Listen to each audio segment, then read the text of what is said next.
I'm Archie Duncan. I'm Matthew Brown. I'm Chris McNeil. And I'm Jamie Pidge. And this is the development of musical instrumentation. Let's start with the vocals, obviously the first way of creating music. Not necessarily. Not necessarily. No. Well, there's also the development of early drums. Yes, and flutes, as you can see now, which were made of animal bones. So are horns, which is where they got their name from, because they were usually made of horns. Primitive instruments laid the groundwork for what we know as the most popularly used instruments today. This shows the early Egyptian instruments, which are the kind of basis for the modern strings instruments, such as the harp and the lyre. Bells, often heard in churches, or as I said, church stuff in it. Oh. Yes, Gregorian chanting. Another early form of music. Not necessarily an instrument, but You can see some, you just saw some medieval drums there. You can see how string instruments are developing. and then eventually brass. And brass is quite a modern adaptation of what used to be woodwind, or what we saw earlier, horns, as well. This is the lute, which is quite a base to a lot of stringed instruments today. And the harpsichord, of course, which inspired the piano. And any other keyed instrument.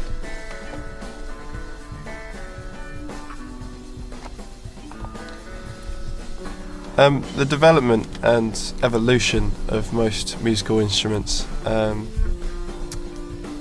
was usually by a small change. So there are very many similar instruments, but with a small difference that turns it into something else, and then decompartmentalizes more and more instruments. Well, classical guitar was one of kind of the early ones. And an example of what Chris just said. Very little changes to make. And also here's the mandolin. It's another one of those early instruments that was development from the lute and even the lyre.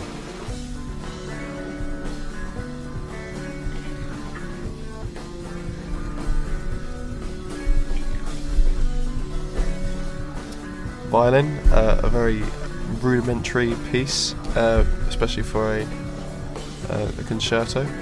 Quite late to develop in the 17th century though, wasn't it? Yes, it was.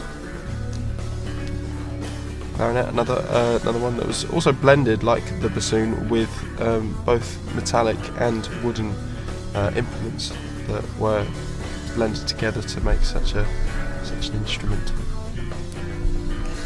The French horn is actually credited to be one of the most difficult musical instruments to learn today.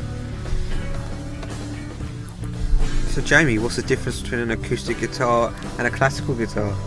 Well, acoustic guitars have steel strings instead of nylon strings, and that was a big advancement. And also a different body shape and a whole different sort of sound to it.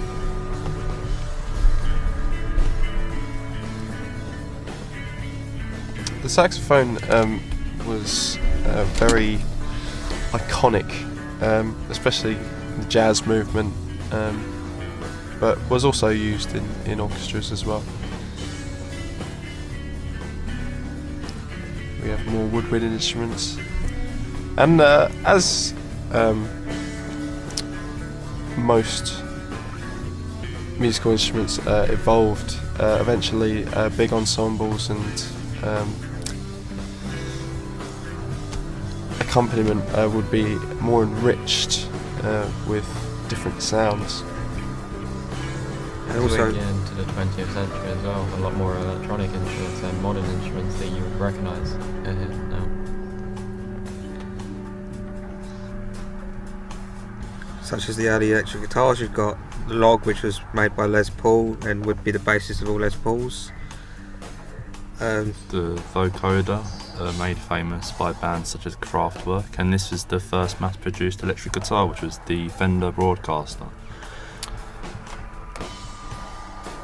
The early such effects pedals were made like Vox. The Vox had the Octo Cube, which was about valve distortion inside a little box which creates like a fuzz sound.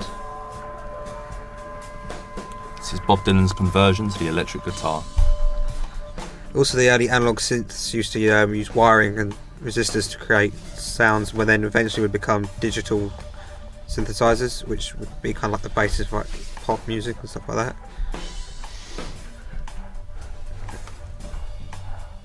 Drum machines would, become quite revolutionary in the 80s, and modern DJ, where you can sample different sounds from just MIDI controlled decks. And you get an example of effects pedals becoming digital as opposed to analog before, and then the invention of MIDI, which made things easier, and then you get apps. You can now even play things on your phone, and now on the internet you can also jam with people you know or don't know. Could just be the future. Thank you.